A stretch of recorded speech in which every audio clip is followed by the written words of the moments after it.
Pag ready ka na, pag andong ka na, nakuha mo na yung nakakatawang nangyari na ganon-ganon, ikwento mo sa akin sa pagkanta, pamamagitan ng pagkanta.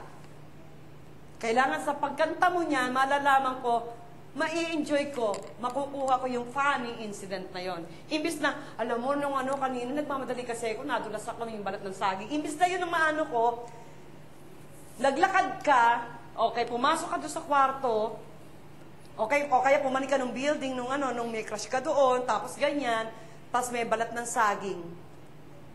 Yung bahay kubo becomes the building, okay? O tapos yung balat ng saging could be the sari-saring halaman, kung ano-ano nangyari that day. Okay? Sa substitute nyo ngayon, personal na meaning nyo, ilalagay nyo sa loob ng words ng bahay kubo. Malinaw po ba? Okay? Parang kwento mo lang sa pamagitan ng bahay kubo. At pwedeng mangyari doon, maaring merong ibang part na maulit-ulit nyo, o maiba ang ritmo, maiba ang rhythm. Ayon sa pagkikwento mo. Okay? Okay? Think of something funny. Funny, na ikikwento mo sa akin sa pamamagitan ng bahay kubo. When you're ready, wala tayong hintayan. When you're ready at meron kang gustong ikwento at malinaw sa'yo kung ano yung mga nakakatawa na yun o ano, sing. Okay?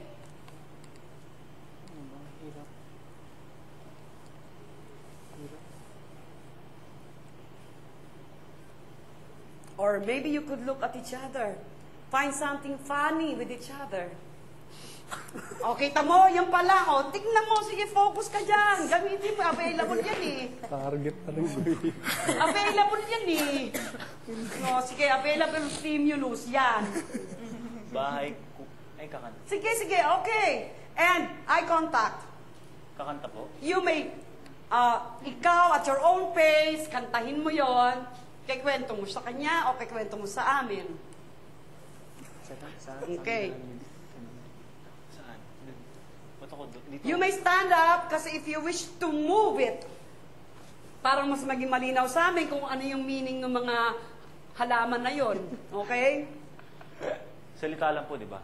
Or kan... Sing. Sing pala. Sing. Bahay kubo, kahit munti, ang halaman doon ay sari-sari. Enjoy it. Sa talong, Go back to that experience. Go back. When you go, okay, pause. Okay. Go through it. Prepare yourself. Okay? Papasok ka ulit dun sa pangyayari na yon. Pero prepare mo yung sarili mo. Okay? And then when you're ready, malinaw sa'yo kung ano yon, then do it again. Recapture it. Okay? Okay, go. Bahay kubo, kahit munti, ang halaman doon ay sari-sari.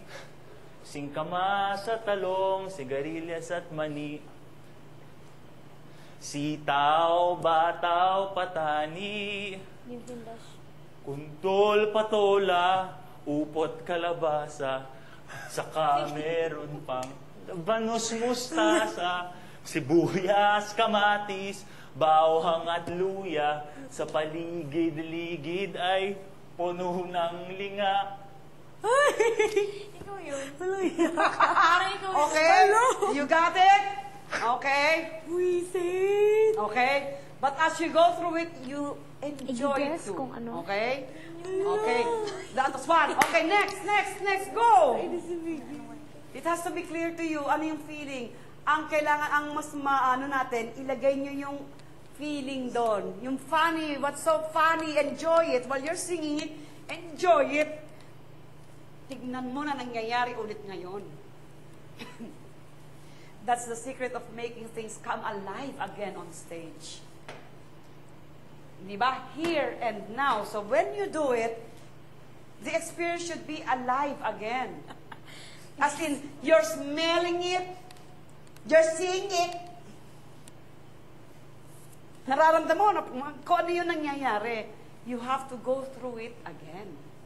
And make it come alive right there. And then,